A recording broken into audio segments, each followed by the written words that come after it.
Out on the Montana plains in the dead of winter, a man can go mad from the silence. Elias Granger knew that silence. It was a cold, heavy blanket that had smothered his cabin for 2 years. He thought the silence, the wind, the biting frost, he thought that was the deadliest thing he'd ever have to face. He was wrong. The real danger was about to knock on his door, or rather, push it open without asking. It was 1887. The snow fell in sheets, erasing the world. Elias, all of 32 but feeling 100, had spent the day wrestling with frozen pipes that had burst again. It was a brutal, thankless job, but it was his life. As dusk bled purple across the endless white, he trudged back to his small log cabin, the only speck of life for miles.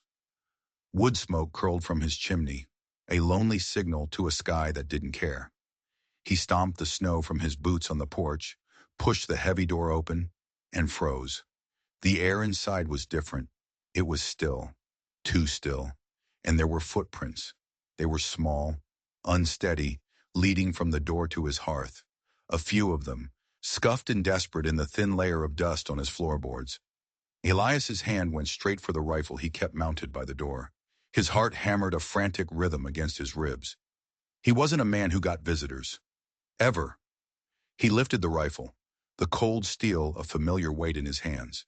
But then he saw it, a flicker of movement by the stove. He set his oil lamp on the table, its golden light pushing back the shadows. "Who's there?" he called out, his voice a low growl.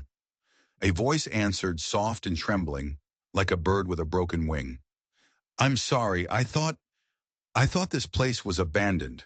Elias moved forward, the rifle still half raised, and then he saw her, a young woman, maybe 24, standing amongst overturned chairs. Her dress was torn and caked with frozen mud. Ice clung to her pale cheeks, and her hair was a mess of damp, dark strands. Her eyes, wide and terrified, darted from his rifle to the door, calculating her chances. She was trapped. "I have nowhere else to go," she whispered, and the words seemed to hang in the frozen air between them. Elias stared. This wasn't a bandit. This wasn't a threat he could shoot. This was something else entirely. Something fragile and broken that had washed up at his door. He saw the way she shivered, the deep, uncontrollable tremors that shook her thin frame. He saw the raw fear in her eyes, and something inside him, something frozen solid for 2 long years, shifted. It didn't melt, not yet, but it cracked. He lowered the rifle, slowly. The woman's shoulders slumped in relief, a wave of exhaustion hitting her so hard she nearly fell. Elias watched her for a long moment, then turned, grabbed a heavy wool blanket from a cupboard, and draped it over her. She flinched at his touch, but then sank into the warmth, pulling it tight around her. He said nothing. Words weren't his strength. Action was. He knelt by the hearth and coaxed the embers back to life, the flames hissing and spitting. "You can stay the night," he said, his back to her. "Just till the storm passes." She didn't answer. When he turned around, he saw she was watching him, her eyes filled with a desperate, silent gratitude. He put a kettle on to boil and gestured to a stool by the fire. She sat, her hands outstretched to the growing heat. He poured her a cup of hot tea, his rough, calloused hands steady as he pushed it toward her. She took it with both of hers, her fingers trembling against the hot tin. He studied her as she sipped. Her eyes were the color of smoke, and they looked haunted, like she'd seen things no one should ever have to see. And a strange feeling crept into his chest, a feeling he hadn't allowed himself to feel since his wife, Martha, died. It was a pull, a connection to this complete stranger who had stumbled out of a blizzard and into the wreckage of his life. But then he noticed something.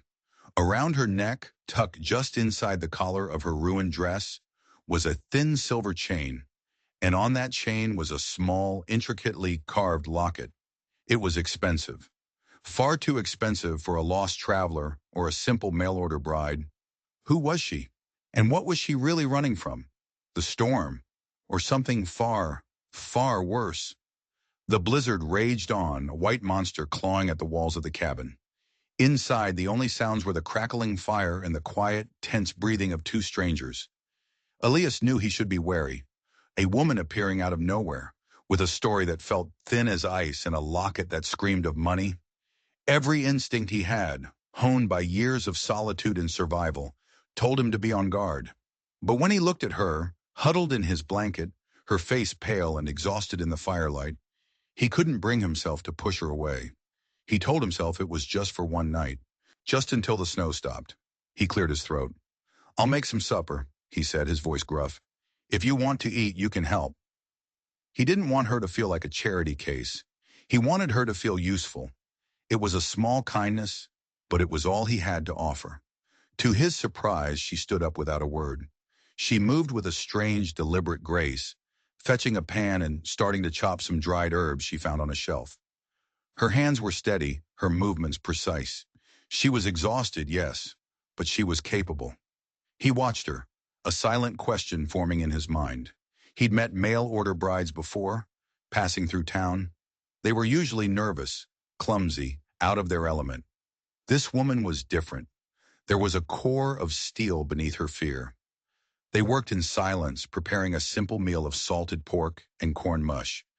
When it was ready, he ladled it into 2 bowls.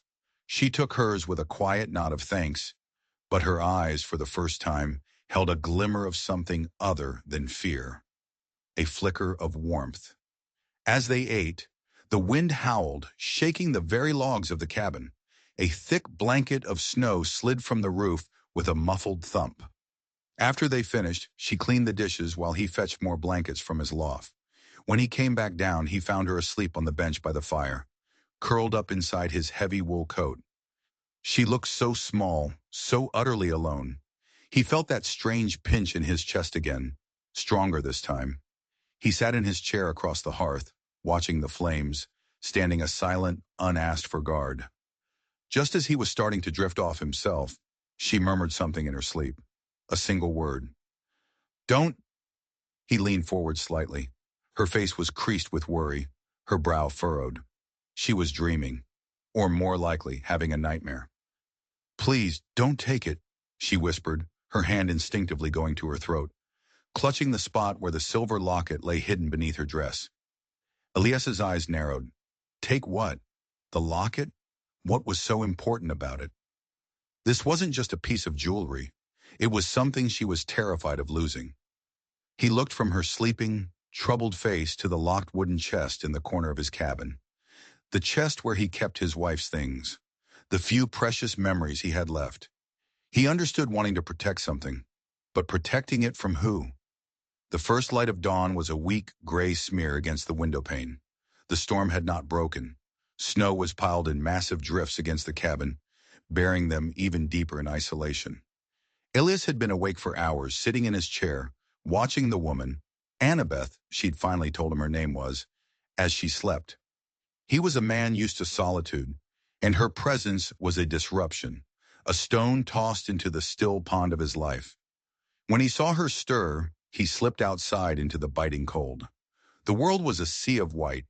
He fed his horse, broke the thick ice on the water trough, and split a small mountain of firewood. It was his routine, the rhythm that kept him sane. When he came back inside, stamping the snow from his boots, the cabin was filled with the smell of coffee. Annabeth was standing by the stove. She had found his coffee pot and started a fresh brew. The 2 tin plates from last night were washed and stacked neatly. Her hair was tied back with a scrap of ribbon she must have had in her pocket. She looked determined. "I hope you don't mind," she said, her voice still soft but less shaky than before. "I wanted to earn my keep." Elias just grunted and poured himself a cup. He wasn't a man for pleasantries. He pointed to a wooden box by the fireplace. "Mending needles are in there. My shirt's got a tear." She found the box and, a few minutes later, was sitting by the window, the weak light falling on her hands as she expertly stitched the torn flannel. Her fingers moved with a practiced ease that surprised him. He sat across the room, nursing his coffee, the silence stretching between them. Finally, he broke it. "Who sent for you?" he asked, his voice flat. Annabeth's hands paused for a fraction of a second. She didn't look up from her sewing. "A man in a town called Bitter Hollow. The arrangement was made through a Denver agency." "Bitter Hollow's a good 30 miles north of here," Elias said, frowning. "And it's not much of a town. more like a mining camp. When I got off the coach, no one was there, she said, her voice quiet. The station clerk just pointed north and said good luck. She finally looked up, her smoky eyes meeting his. I suppose he changed his mind. It was a plausible story. It happened all the time. Men ordered brides and then lost their nerve or their money or their lives. But it didn't explain the locket. It didn't explain the sheer terror he'd seen in her eyes. And it didn't explain the nightmare. You a nurse? Inker, he asked, changing the subject. He'd noticed the way she'd cleaned and bandaged a small cut on her own hand the night before. Methodical, professional. She nodded. I was, during the war. So she knew how to handle herself. She was resourceful. She was also a good liar. He could feel it. She was telling him pieces of the truth, but not the whole story. It was like she was building a wall, brick by brick, between them. He stood up, pulling on his heavy coat. I was going to take you into town, to Galloway. Let the Reverend sort you out. He opened the door and a blast of wind and snow swirled into the cabin. He gestured outside at the impossible landscape. But we're not going anywhere today. Her eyes dropped back to her sewing. I understand. That night, the storm got worse. The wind screamed like a banshee, and Elias had to stuff rags into the cracks around the window frames to keep the snow from blowing in. He decided to make a special meal. From a locked cupboard, he took a small tin box. Inside, wrapped in oilcloth, was a handful of dried morel mushrooms. He had gathered them 3 years ago, on the ridge where he and Martha used to walk. He hadn't touched them since she died. He started chopping them, the earthy smell filling the small cabin. Annabeth looked up, her eyes wide with surprise. Those are rare. Saved them, he grunted, for the coldest day. Is today the coldest? She asked, a small, curious smile playing on her lips. Ilias stirred the soup, not looking at her. Maybe not, but it's the first day someone else has sat at this table since she passed. The smile vanished from her face. The air grew thick with unspoken grief. He ladled the rich, fragrant soup into 2 bowls and handed one to her. She took it with both hands, her eyes searching his face. For a moment he thought she might say something, but she just nodded and began to eat. As she tasted the soup, her eyes closed, and a look of pure, unadulterated pleasure crossed her face. It was the most honest expression he had seen from her yet. It was a crack in the wall she had built. Later, as the fire burned low, he noticed the skin on his left hand was raw and blistered from his work on the pipes. Before he could even think to tend to it, Annabeth was there. She knelt beside his chair, pulling a small tin of medicinal salve from her traveling bag. You should have said something, she murmured, her touch surprisingly gentle as she smoothed the balm over his cracked skin. I've had worse, he muttered, uncomfortable with the sudden intimacy. I know, she said softly. I have too. She wrapped his hand in a clean strip of linen, her movements quick and efficient. Then just as quickly, she retreated to her side of the hearth. But as she tied the bandage, her sleeve rode up her arm for just a moment, and in the flickering firelight, Elias saw it. On the pale skin of her inner forearm, just above her wrist, was a strange mark. It wasn't a scar, it was a brand. A small, perfect circle with a jagged line through the middle, like a lightning bolt. It was the mark of a cattle ranch, or a slave. Who was this woman? The mystery of her identity was deepening with every passing hour, and Elias was beginning to realize that the blizzard outside was nothing compared to the storm he had just let into his home. The brand on her arm haunted him. It was a symbol of ownership, of possession, and it was starkly at odds with the expensive locket she wore. Nothing about her added up. She was a puzzle, and Elias, a man who preferred simple truths, found himself increasingly entangled in her secrets. He didn't sleep again that night. He sat in his chair, the rifle now resting across his lap, and watched her. Not as a protector, but as a warden. For 3 days the storm held them captive. A strange, quiet routine formed within the 4 walls of the cabin. He would tend to the animals and the woodpile. She would cook, clean, and mend. They spoke very little, but a silent language began to develop between them. The passing of a coffee cup, the stacking of a plate, a shared glance at the relentless snow falling outside. He found himself watching her, The way her brow furrowed in concentration when she was sewing. The way she would sometimes hum a soft, sad tune when she thought he wasn't listening. The way she would instinctively touch the locket at her throat, a gesture of both comfort and fear. On the second evening, he saw her take the locket off for the first time. She was cleaning it with a soft cloth by the firelight. It sprang open in her hand, and for a split second, before she snapped it shut, he saw what was inside. It wasn't a portrait of a lover or a family member. It was a tiny, intricately folded piece of paper. A map, a letter, he couldn't be sure. But the way she guarded it, the panicked look on her face when she realized he might have seen, told him it was the key to everything. On the third day, she seemed to reach a decision. The tension in her shoulders eased slightly. After their midday meal of biscuits and root soup, she looked at him, her gaze direct. "I used to count the days by letters," she said, her voice barely a whisper. Elias just looked at her, waiting. "My fiancé," she continued, her eyes distant. "He wrote to me every day from the war, until Gettysburg."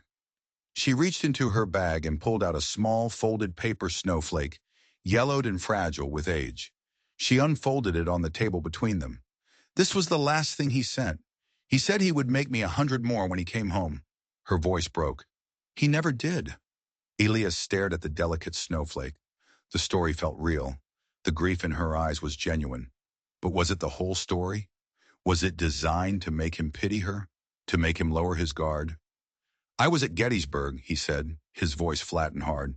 "Second day, left flank. Lost a good friend and a piece of my hearing." Annabeth's head snapped up. Her eyes widened, filled with a new shocking understanding. "You were there?" He just nodded.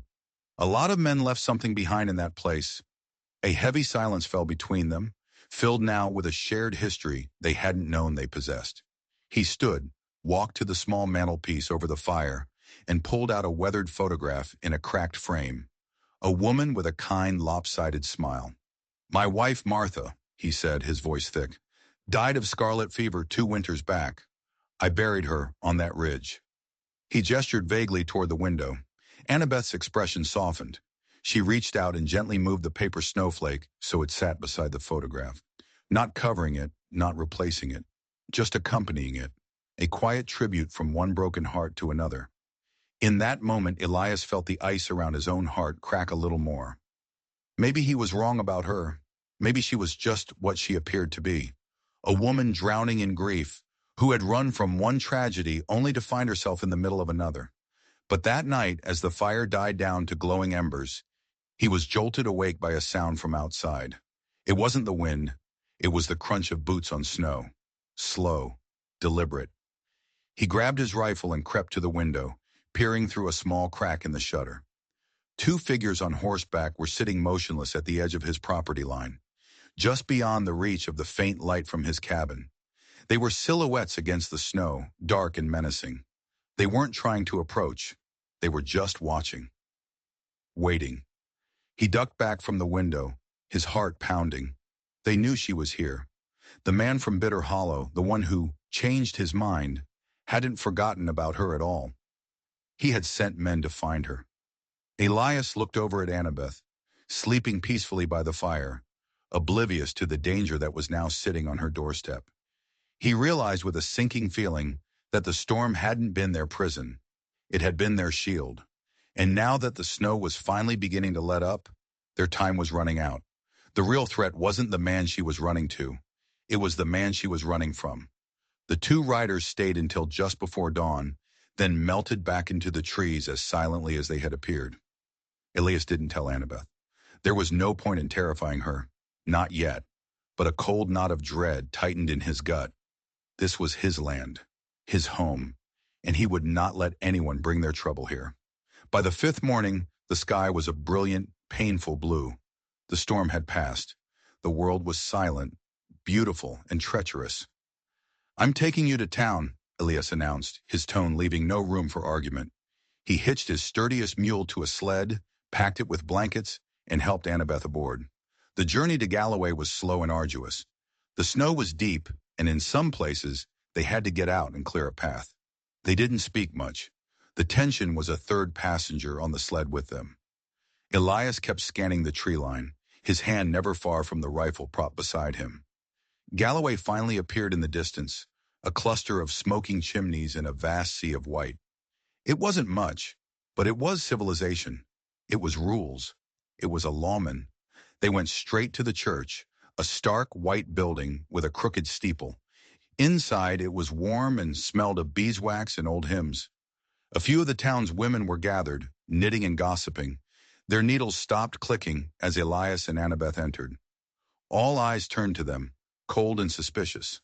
The pastor, Reverend Whitaker, a portly man with a face like sour milk, came down the aisle. "Elias," he said, his eyes flicking dismissively over Annabeth, "been a while since you graced us with your presence." "Reverend," Elias said, getting straight to the point, "this is Annabeth Moore. She's a mail-order bride. Her arrangement fell through up north. She needs a place to stay." The pastor squinted at her. "Moore, you say? Who was the groom?" "A man in Bitter Hollow," Annabeth said softly. Whitaker pulled out a large dusty ledger. He licked his thumb and flipped through the pages. "Don't see any record of it. No payment registered with the circuit agent. No contract filed." He slammed the book shut. "Far as the law is concerned, she doesn't exist. She's not spoken for." A woman in the back pew whispered, just loud enough for everyone to hear, "She's one of the rejects. You can always tell." Another woman chimed in, her voice sharp as broken glass. "Came all this way just to get passed around." Annabeth flinched as if she'd been struck. The color drained from her face. She turned and stumbled back toward the heavy church doors, shame radiating from her in waves. Elias's jaw clenched so hard a muscle jumped. He saw the smug satisfaction on the pastor's face, the cruel amusement in the women's eyes. This wasn't a house of God. It was a den of vipers. He turned and followed Annabeth out into the cold. She was standing under the awning, her arms wrapped around herself, trembling. The snow had started to fall again, soft, lazy flakes drifting down from a gray sky. "I am not who you think I am," she whispered, her voice choked with tears. "I know exactly who you are," Elias said, his voice low and fierce, surprising even himself. He took a step closer to her. "You're the woman who showed up in my kitchen in the middle of a blizzard, the woman who mended my shirt and made my coffee and never once asked for a damn thing." She looked up at him, her eyes glistening. "I brought you here to be claimed," he said, the words coming out rough and unplanned. "I just didn't know it would be by me." Annabeth stared at him, her mouth slightly open. The wind whipped a strand of dark hair across her face. "I'm not clean," she whispered, the words costing her everything. "Not untouched." "I'm not whole," he shot back, his gaze unwavering. "Not unbroken." He reached out, removed his thick glove, and placed his bare, calloused hand on her shoulder. It wasn't a gesture of possession. It was a gesture of solidarity, an anchor in the storm. "Do you want to come back with me?" he asked. She swallowed hard, a single tear tracing a path down her icy cheek. "I don't have anywhere else to go." "You do now," Elias said softly. They turned and walked back to the sled, leaving the cold judgment of the church behind them. As they loaded up, a man stepped out of the general store across the street. He was tall and broad-shouldered, with a silver star pinned to his long coat. Sheriff Brody. He watched them, his expression unreadable, his hand resting on the butt of his pistol. He didn't say a word. He just watched. Elias met his gaze, held it for a long moment, then turned the mule and sled back toward the wilderness, back toward his isolated cabin. He knew with a certainty that chilled him to the bone that he had just publicly defied the town's unspoken rules. He had taken in an outcast. He had claimed something that powerful people apparently considered their property. He had just declared war. The ride back to the ranch was colder than the ride in, not because of the temperature, but because of the silence. Elias had made a choice in front of the whole town, a choice that had drawn a line in the snow. On one side were him and Annabeth. On the other was everyone else. He could feel Sheriff Brody's eyes on his back long after they'd left Galloway behind. When they got back to the cabin, the place felt different. It was no longer just his shelter. It was their sanctuary, their fortress. Without a word, Annabeth started stoking the fire, her movements efficient and purposeful. Elias went to the loft and brought down a spare bedroll and a small trunk. He cleared a corner for her near the hearth, creating a space that was hers. They worked together, a silent, synchronized team, preparing for the next storm.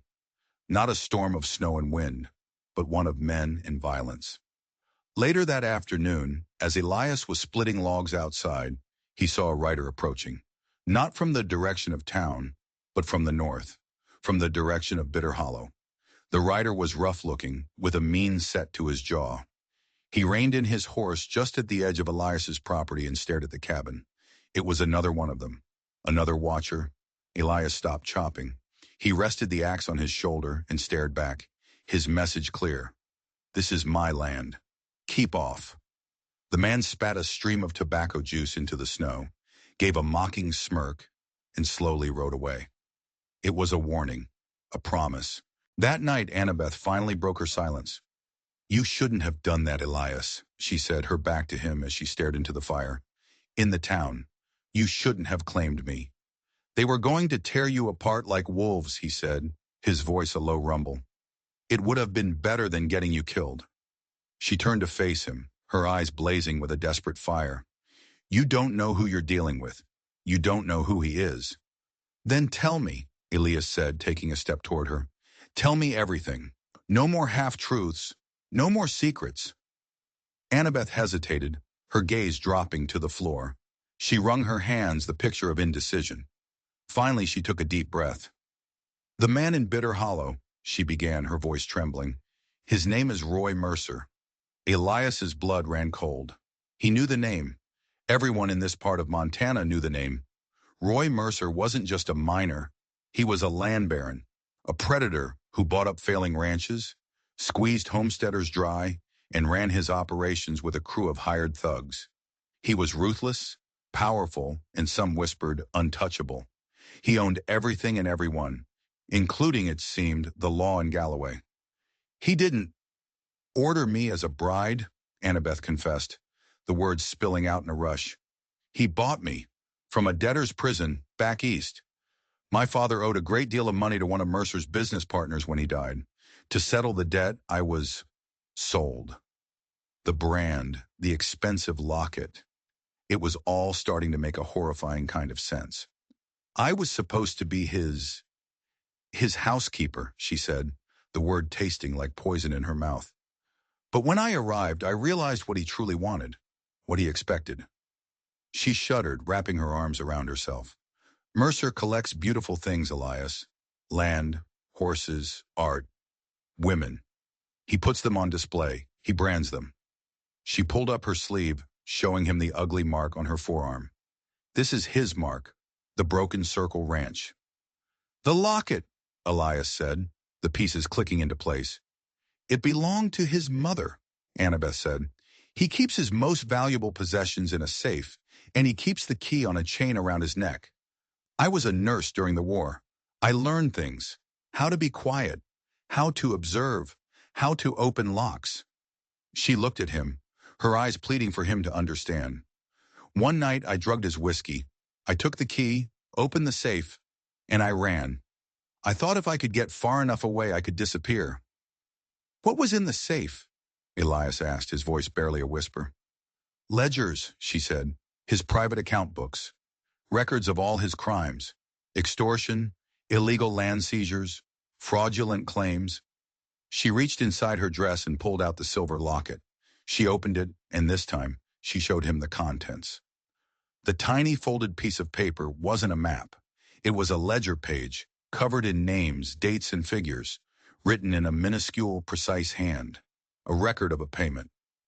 This page, she said, her finger tracing one of the lines. It details a bribe paid to a federal land surveyor.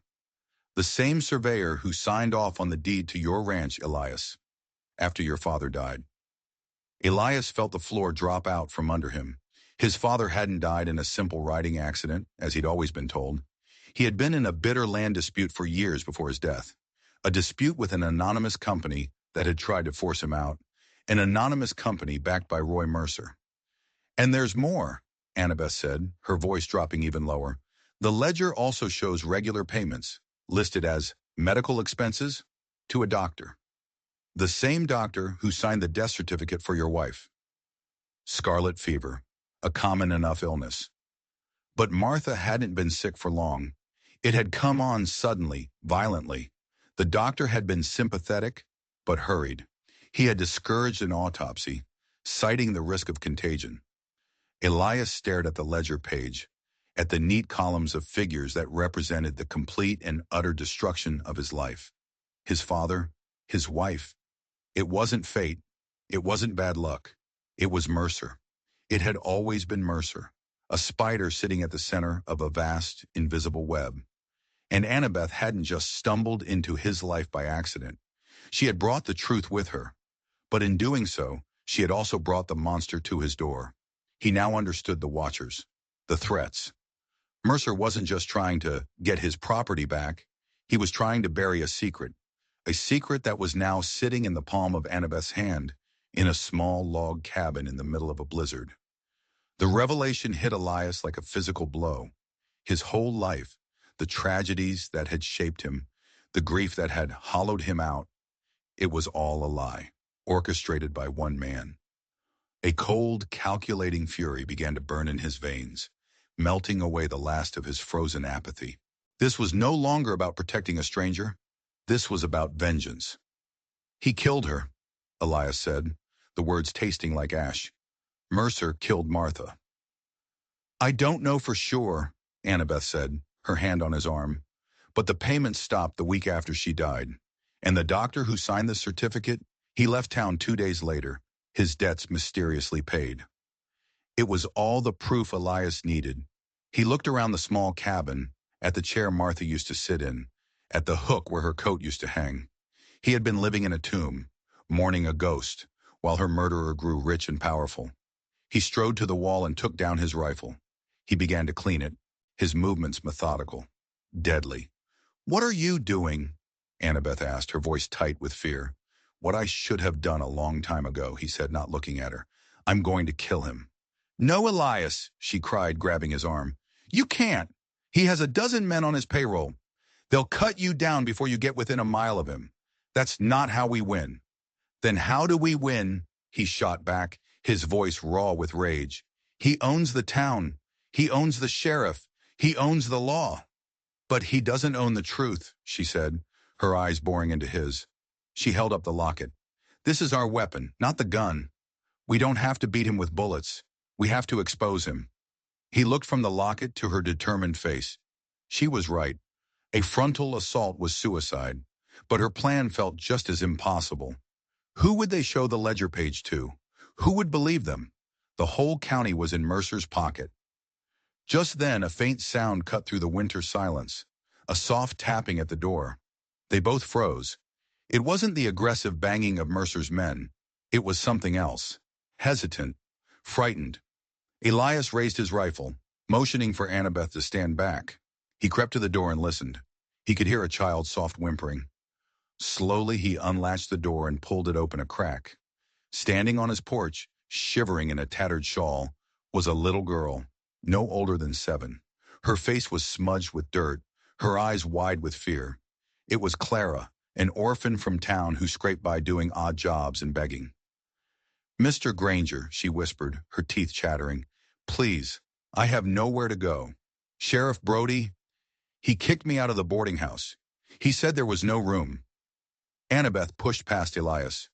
Come in, child. Come in out of the cold. She knelt and wrapped her arms around the little girl, pulling her into the warmth of the cabin. Clara was clutching a small tin bucket. Sheriff Brody told me to give this to you, she said, holding it out to Elias. He said it was a message. Elias took the bucket. Inside, nestled on a bed of dirty straw, was a dead sparrow, its neck twisted at an unnatural angle. Tied to its leg with a piece of twine was a single scorched piece of paper, a corner torn from a child's drawing. He knew with a sickening certainty that it was a page from the paper snowflake Annabeth had shown him, the last memento from her dead fiancé. One of Mercer's men must have snatched it when they confronted her at the church. The message was brutally clear. We have your past, we can crush your future, and we can harm the innocent to get to you. Mercer wasn't just coming for them anymore. He was willing to burn down the world and everyone in it to keep his secrets buried. The dead sparrow was a declaration of total war. Elias looked at Clara, shivering by the fire, an innocent pawn in a deadly game. He looked at Annabeth, her face a mask of horrified comprehension. The cabin no longer felt like a fortress. It felt like a trap. "He's trying to flush us out," Annabeth whispered, her eyes fixed on the pathetic broken bird. "He knows we won't stay here while he threatens children." "She's not safe here," Elias said, his voice grim. "And she's not safe in town." He ran a hand through his hair, the walls closing in. Mercer had them cornered. If they stayed, he'd send his men. If they ran, he'd hunt them down. If they went to the law for help, they'd be walking into the lion's den. Clara, seeming to understand the tension, began to cry softly. Annabeth immediately went to her, murmuring comforting words and ladling her a bowl of warm soup. Watching them, an idea began to form in Elias's mind. A desperate, dangerous idea. "There's one place," he said slowly. "One person Mercer might not control." Annabeth looked at him, her expression questioning. "Old Man Hemlock," Elias explained. "He's a trapper, lives deep in the northern woods, miles from anywhere. He's a hermit, hates people, and hates Mercer more than anyone. Mercer's men tried to run him off his land years ago. Legend has it, Hemlock sent them back in pieces. He's a ghost. The law pretends he doesn't exist." "You want to take a child through a blizzard to a crazy mountain man?" Annabeth asked, her skepticism clear. "It's better than leaving her here as bait," Elias retorted. "We take Clara to Hemlock. He'll keep her safe. Then, you and I go hunting." "For Mercer?" "No," Elias said, a grim smile touching his lips for the first time. "For his ghosts. The ledger page you have, it's just one piece of the puzzle. But the names on it, the surveyor, the doctor, they're the other pieces. Mercer might have buried his secrets, but the men who helped him are still out there. They're his weakness. We find them, we get them to talk, and we build an army of witnesses that not even Sheriff Brody can ignore." It was a wild plan, a shot in the dark, but it was better than waiting to be slaughtered. Annabeth looked from Elias's determined face to the small girl now tentatively sipping soup by the fire. She nodded slowly. "All right, but we leave tonight, under the cover of darkness."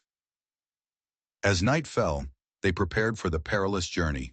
Elias packed supplies, dried meat, hardtack, ammunition. Annabeth wrapped Clara in every blanket they could spare. Before they left, Elias paused. He walked over to the locked chest in the corner, the one that held Martha's things. He opened it and took out a small leather-bound journal. "Martha's diary," he said, his voice thick with emotion. "She wrote in it every day. I haven't been able to bring myself to read it since she passed." He tucked it carefully into his saddlebag.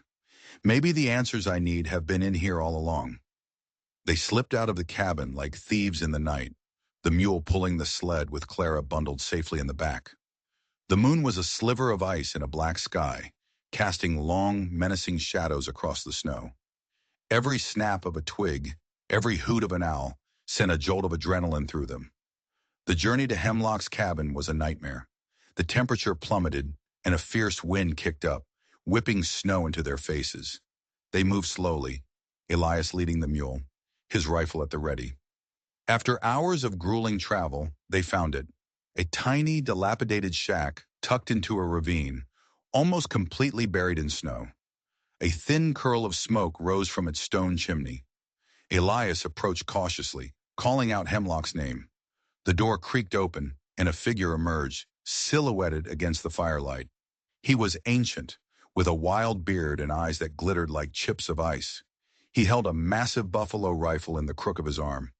"Granger," the old man rasped, his voice like gravel. "You're a long way from home, and you've brought trouble with you. I can smell it." Elias explained the situation quickly, concisely. He told him about Mercer, the ledger, and the threat to the child. Hemlock listened without expression, his gaze fixed on the bundled form of Clara in the sled. When Elias was finished, the old man spat on the ground. "Mercer," he growled, "that snake. I knew he'd overplay his hand one day." He looked at Elias, his eyes seeming to peer right into his soul. You're planning on fighting him, aren't you? Fool's errand. He'll kill you. Maybe, Elias said, but I'm not dying alone in a cabin full of ghosts anymore. Hemlock seemed to consider this. He looked at Clara again, and a flicker of something, pity perhaps, or a long-buried memory, softened his hard features. All right, he said finally. Leave the girl. I'll keep her safe. Mercer's dogs know better than to come sniffing around my woods. He looked at Annabeth. But you two, you best be ghosts yourselves if you plan on surviving. Leaving Clara was one of the hardest things Elias had ever done, but he knew it was her only chance. As they turned to leave, Hemlock called after them. Granger, the surveyor you're looking for. Abernathy. He didn't leave the territory. He just went to ground. Lost his nerve after your father's accident. Last I heard, he was working a played-out silver claim up in the Ghost Peaks. Drinks too much, talks too much. It was the first real lead they had, a name and a location. Elias and Annabeth rode away from Hemlock's cabin, the rising sun casting a pale, bloody light on the snow-covered peaks ahead. They weren't just running anymore, they were hunting, and the Ghost Peaks would be their first hunting ground. The journey had transformed them from victims into predators, and they wouldn't stop until they had dragged every one of Roy Mercer's secrets into the light. The Ghost Peaks lived up to their name. They were a jagged, desolate range of mountains where the wind moaned through skeletal trees and abandoned mine shafts gaped like open mouths. It was the perfect place for a man to disappear. Following Hemlock's directions, Elias and Annabeth found Abernathy's claim, a miserable-looking shack clinging to the side of a windswept ridge. A weak trail of smoke trickled from its chimney. Let me go in alone, Annabeth said. He'll be spooked by a man with a rifle, but he might talk to a woman. Elias was hesitant, but he knew she was right. He found a position behind a rocky outcropping with a clear view of the shack's door and window, his rifle resting on the ledge. Annabeth approached the cabin and knocked. After a long moment, the door creaked open, and a man peered out. He was a wreck, thin, haggard, with the haunted, paranoid eyes of a man who drank to forget. What do you want? He slurred, his breath a foul cloud of cheap whiskey. Mr. Abernathy? Annabeth asked, her voice calm and gentle. My name is Annabeth Moore. I need to talk to you about Roy Mercer. The man's eyes widened in terror. He tried to slam the door, but Annabeth was too quick. She wedged her foot in the opening. Please, she said. He thinks you're a loose end, a liability. He sent me to find you. But I'm not with him. I'm running from him, just like you. That got his attention. He slowly opened the door and let her in. Through the grimy window, Elias could see them talking.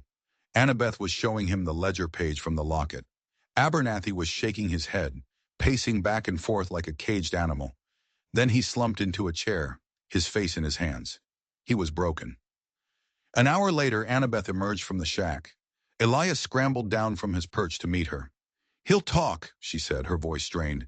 He's terrified, but he's more scared of Mercer than he is of the law. He told me everything. Mercer paid him a fortune to falsify the survey on your father's land, declaring it worthless. Then Mercer's company bought it for pennies on the dollar.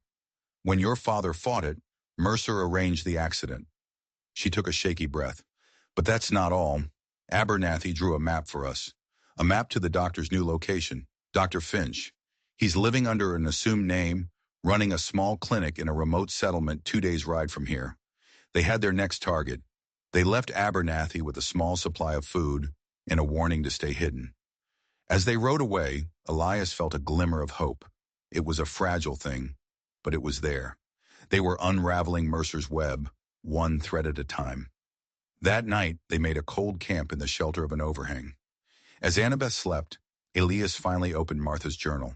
He lit a small shielded candle and began to read.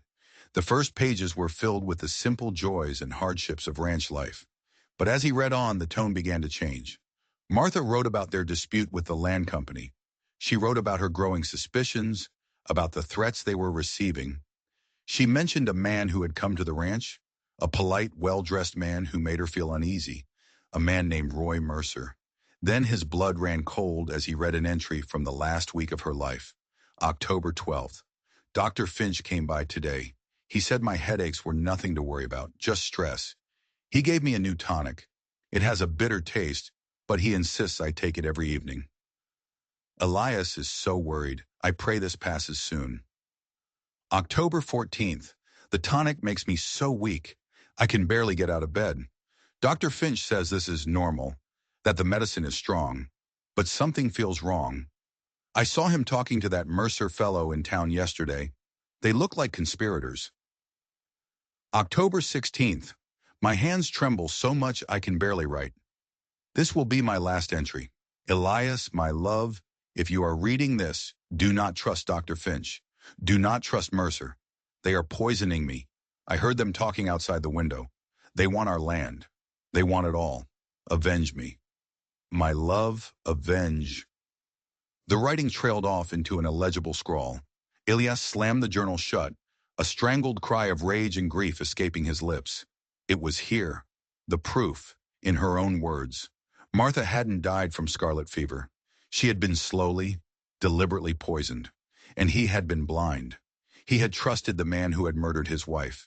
He looked over at Annabeth, her face peaceful in the soft candlelight. She had lost a fiancé. He had lost a wife and a father. They were two sides of the same coin, both scarred by the greed of one man. A new steely resolve settled over him. This was no longer just about justice. It was a blood debt, and he would see it paid in full. The settlement where Dr. Finch was hiding was called Purgatory Flats. It was a fitting name, a dusty, forgotten collection of shacks in the middle of nowhere. They found his clinic easily. It was the only building with a painted sign. This time, Elias went in with Annabeth. He wasn't letting her face this monster alone. The man who called himself Dr. Miller was older, paunchier, but it was him. The same shifty eyes Elias remembered.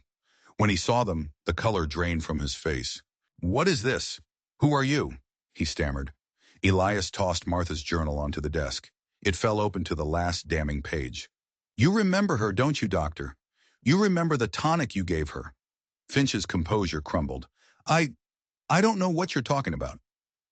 "And I suppose you don't remember Roy Mercer either?" Annabeth said, her voice like ice, holding up the ledger page. "Or the regular payments he made to you?" The doctor collapsed into his chair, sweating and shaking. "He made me do it," he whimpered. "He threatened my family. He said he'd ruin me." "You murdered my wife," Elias said, his voice dangerously quiet. He took a step forward, his hand clenching into a fist. "Elias, no," Annabeth said, putting a hand on his chest. "He's more valuable to us alive. He's our star witness." She turned her cold gaze back to Finch. "You're going to write it all down, a full confession, every detail. The poison, Mercer's orders, everything. And you're going to sign it." Finch, seeing the murder in Elias's eyes, scrambled for a pen and paper. He wrote frantically, his hands shaking so badly the words were barely legible. When he was done, he signed it with a flourish of pure terror. They had it. The confession. Combined with Abernathy's testimony in the ledger page, it was a damning case. But as they were leaving the clinic, a shot rang out. The window beside Elias's head exploded in a shower of glass. He shoved Annabeth to the floor, drawing his pistol. Another shot tore through the flimsy wall. Mercer's men. They had been followed. "The back door!" Elias yelled. They scrambled out into a dusty alleyway as more bullets ripped through the clinic. Dr. Finch screamed from inside, a short, choked-off sound. They had silenced their witness. Two of Mercer's thugs were in the alley, blocking their escape. Elias fired, taking one down. The other ducked behind a rain barrel. Annabeth, showing a surprising level of calm under fire, grabbed a heavy wooden crate and hurled it at the second man, distracting him just long enough for Elias to get a clear shot. They ran. They sprinted to their horses, shots kicking up dust around their feet. They leaped into their saddles and galloped out of Purgatory Flats, not daring to look back. They rode hard for hours, pushing themselves and their horses to the limit. They didn't stop until they were deep in the Badlands, the setting sun painting the canyons in shades of blood and fire. They were alive. They had the confession. But now Mercer knew they were coming for him. He knew what they had. The hunt was over. The war was about to begin. There would be no more hiding, no more running. The only way out now was through him. They holed up in a cave for the night, exhausted and on edge. The signed confession from Dr. Finch felt like a lead weight in Elias's saddlebag. It was their most powerful weapon, but it was also their death warrant. "He'll send everyone he has after us now," Annabeth said, her voice low. "We can't go back to Galloway. Brody will arrest us on some trumped-up charge and hand us right over to Mercer." "We're not going to Galloway," Elias said, staring into the dying flames of their small fire. "We're going to bring the law to us." He explained his desperate plan. There was a federal marshal, a man named Judge Silas Kane, based in Helena, a good week's ride away. Kane was a legend, a hard-as-nails lawman who couldn't be bought or intimidated. If they could get the evidence to him, he would bring the full weight of the U.S. government down on Mercer's head. "A week's ride?" Annabeth said, her face pale. "Elias, we won't last a day. Mercer's men are everywhere." "We won't ride together," he said. "We'll split up. You'll take the evidence, the ledger, the confession, Martha's journal. You'll ride for Helena. Take the mountain trails. They'll be slower but safer. I'll take the main road. I'll lead them on a wild goose chase. I'll be the decoy." "No," she said immediately. "It's a suicide mission. They'll kill you. They'll kill us both if we stay together," he argued. "This is the only way. You have to get that evidence to Kane. It's not just about us anymore, Annabeth. It's about all the other people Mercer has destroyed. It's about my father. It's about Martha." He looked at her, his gaze intense. "Promise me," he said. "Promise me you'll get it to him, no matter what happens to me." Tears welled in her eyes, but she nodded, her expression grim and determined. "I promise." At first light, they parted ways. It was a cold, wordless farewell, filled with the unspoken fear that this would be the last time they ever saw each other. Elias watched her disappear into the rugged mountain pass, a small, solitary figure, carrying the hope of their future. Then he mounted his horse and rode deliberately out into the open, making himself an easy target. It didn't take long. By midday, he spotted the dust cloud behind him. 3 riders. They were gaining on him fast. Elias spurred his horse, leading them into a narrow, rocky canyon. It was a place he knew well, a maze of twists and turns. He galloped around a sharp bend, leaped from his horse, and scrambled up the canyon wall, finding cover behind a cluster of boulders. He had his rifle and a handful of cartridges. It wasn't much, but it would have to be enough. Mercer's men rode into the canyon, slowing down, their eyes scanning the rocks. Elias took a deep breath, aimed, and fired. The lead rider tumbled from his saddle. The other 2 scattered, diving for cover. The canyon erupted in a symphony of gunfire, bullets ricocheting off the rocks around him. For the next hour, it was a deadly game of cat and mouse. Elias was a patient hunter, conserving his shots, making each one count. He picked off the second man as he tried to flank him. The third man was smarter. He stayed hidden, trying to wait Elias out. The sun beat down, the silence in the canyon broken only by the buzzing of flies. Hours passed. Elias's water was gone. His mouth was a desert. He knew he couldn't stay there forever. He decided to make a break for it. He fired his last 2 shots in rapid succession at the man's position, then scrambled from his cover, sprinting for his horse further down the canyon. He was almost there when a searing pain exploded in his side. He staggered, looking down to see a dark stain spreading across his shirt. He'd been hit. He gritted his teeth, adrenaline surging through him, and hauled himself into the saddle. He could hear the last of Mercer's men shouting behind him as he galloped away, swaying in the saddle, a wave of dizziness threatening to overwhelm him. He rode for miles, his vision blurring, the pain in his side a constant, throbbing fire. He knew he was losing a lot of blood. He had to find a place to hide, to rest. He remembered an old abandoned homestead not far from where he was. He urged his horse on, clinging to the pommel, his world shrinking to a single point of focus. Stay alive. He found the homestead just as darkness fell, a collection of collapsed buildings against a star-filled sky. He practically fell from his horse and crawled into the ruins of the main house, collapsing onto the dirt floor. The last thing he saw before he blacked out was the sliver of a crescent moon, hanging in the sky like a silver scythe. He dreamed of Martha. She was standing in a field of wildflowers, her lopsided smile warming him like the sun. "You did it, Elias," she whispered. "You found the truth. Now come home." He woke to the sound of a familiar voice. Elias? Elias, can you hear me? He opened his eyes. Annabeth was kneeling over him, her face etched with worry. Her hands were covered in his blood. You came back, he rasped, his throat raw. I couldn't leave you, she said, her voice thick with emotion. I got to the top of the pass and I looked back. I saw the dust from the chase. I knew I couldn't go on without knowing. She had a small fire going and a pot of water boiling. She was tearing strips from her petticoat to make bandages. The evidence, he started to say. It's safe, she said, cutting him off. But it's worthless if we're both dead. She worked quickly, her nurse's training taking over. She cleaned the wound as best she could. The bullet had gone clean through, but he had lost a dangerous amount of blood. You need a doctor, she said, her voice grim. A real one. No doctors, he grunted. They all work for Mercer. He was trapped. Too weak to ride, too exposed to stay put. It seemed Mercer had won after all. But as Annabeth tied the last bandage, they heard it. The sound of a wagon approaching. And not just one. Several. Elias reached for his pistol, but Annabeth stopped him. Wait, she whispered, peering through a crack in the ruined wall. A half-dozen wagons were rolling to a stop in the moonlight. But they weren't filled with Mercer's thugs. They were filled with families, homesteaders, ranchers. Their faces were grim, their hands held lanterns and rifles. At the head of the procession was a figure Elias recognized. It was the old woman from the church in Galloway, the one who had handed Annabeth a piece of bread.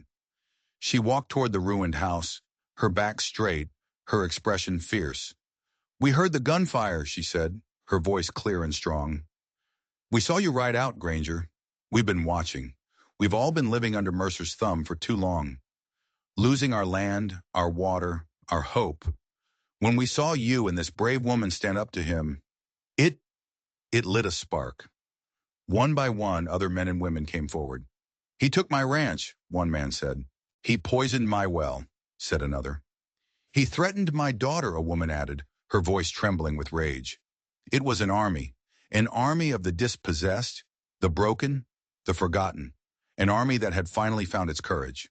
Abernathy came to us, the old woman explained. After you left, he rode to our homesteads. He told us everything. He said you were going after Mercer, and he said you couldn't do it alone. Elias looked at the sea of determined faces, their lanterns like fireflies in the darkness. He had been so focused on his own grief, his own vengeance, that he had forgotten he wasn't the only one who had suffered. The whole valley was a powder keg, and he and Annabeth had just lit the fuse. Mercer and his men are coming, Elias warned them, his voice weak. They're on their way to Galloway to wait for us. We know, the old woman said, a grim smile on her face, and we'll be waiting for them. The final confrontation took place not on a dusty street at high noon, but in the heart of the town that Roy Mercer believed he owned. The homesteaders, led by Elias, who was pale and weak but propped up in a wagon, rolled into Galloway just after dawn. They didn't come in shooting. They came in silence. They surrounded the sheriff's office where Mercer and his men were holed up. Sheriff Brody stepped out, his face a mixture of shock and anger. This is an illegal assembly, he blustered. Disperse at once. The old woman stepped forward. We're not going anywhere, Brody. Your time protecting that monster is over. Mercer himself appeared on the steps of the office, flanked by his thugs. He was impeccably dressed, a smug, confident smile on his face. My, he said, looking over the crowd with amusement. A peasant's revolt. How quaint. You people seem to have forgotten who runs this town. This town belongs to its people, Elias called out from the wagon, his voice surprisingly strong, and we're taking it back. He held up Finch's confession. Annabeth stood beside him, holding up Martha's journal. We have proof, Mercer, she cried, proof of everything. The land grabs, the extortion, the murders. Mercer's smile faltered. He looked from the papers in their hands to the sea of angry faces surrounding him. For the first time, he looked uncertain. These are lies, he snarled. Fabrications. Then let the law decide, a new voice boomed. The crowd parted. Riding into the square was a tall, imposing man with a silver mustache and cold gray eyes. A silver star glinted on his chest, but it was bigger, more ornate than Brody's. It was the star of a U.S. Marshal. Behind him were a dozen heavily armed deputies. Judge Silas Kane had arrived. "Someone in this town still has a conscience," Kane said, his gaze sweeping over the crowd and landing on Mercer. "I received a telegraph this morning from your own clerk, Sheriff Brody. It seems he grew a spine." Brody looked like he was about to faint. "Roy Mercer," Kane declared, his voice echoing in the silent square, "you are under arrest for fraud, extortion, and the murders of William Granger and Martha Granger." Mercer's men looked at each other, then at the federal deputies, and slowly began to drop their guns. The fight was over. Mercer, however, wasn't going down that easily. With a snarl, he drew a hidden derringer from his coat and grabbed Annabeth, pulling her in front of him as a shield. "Stay back," he screamed, his composure finally shattering. "I'll kill her." But before anyone could react, a small figure darted out from the crowd. It was Clara. She ran straight at Mercer and sank her teeth into his leg. Mercer yelled in pain and surprise, his grip on Annabeth loosening for just a second. It was all the time Elias needed. Ignoring the fire in his side, he launched himself from the wagon, tackling Mercer and sending them both tumbling to the ground. The derringer went flying. In a flash, Kane's deputies were on them, hauling a struggling, screaming Mercer to his feet and clapping him in irons. It was over. A quiet, stunned silence fell over the square. Then someone started to cheer. The cheer was picked up by another and another, until the whole town was erupting in a wave of relief and triumph. Annabeth rushed to Elias's side, helping him to his feet. He was bleeding again, but he was smiling. He looked at her, his eyes full of a deep, profound gratitude. "You saved me," he said. "No," she said, her own eyes shining with tears. "We saved each other." Spring came to Montana, washing the land clean. On a hill overlooking the valley, the same hill where Martha was buried, a small group of people gathered. Elias, his side bandaged but his back straight, stood beside Annabeth. She wore a simple dress sewn by the old woman from town. In her hands she held not a sprig of clover, but a single resilient wildflower she had found growing among the rocks. Reverend Whitaker, a humbled and repentant man, conducted the service. There were no fancy words, no grand pronouncements, just a simple promise, spoken under an open sky. A promise to build a new life from the ashes of the old one. They didn't use a ring. Instead, Elias took her hand and gently traced the scar on her forearm where the brand used to be.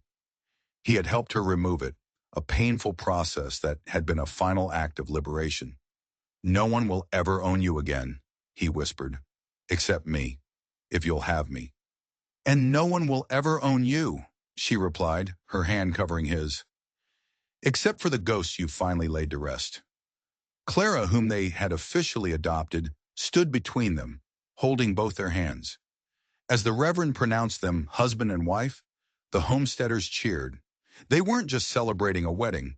They were celebrating a new beginning for the entire valley, a future free from the shadow of Roy Mercer. The lonely cabin was no longer silent. It was filled with the sound of laughter, of life, of a family forged not by blood, but by fire and snow.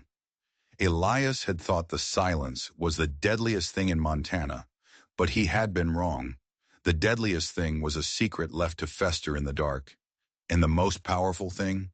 A single voice brave enough to speak the truth. If this story of how two broken souls found justice and love in the face of impossible odds resonated with you, and if you believe that courage can light a fire even in the coldest of hearts, then you're in the right place. There are countless stories like this buried in the past, waiting to be told.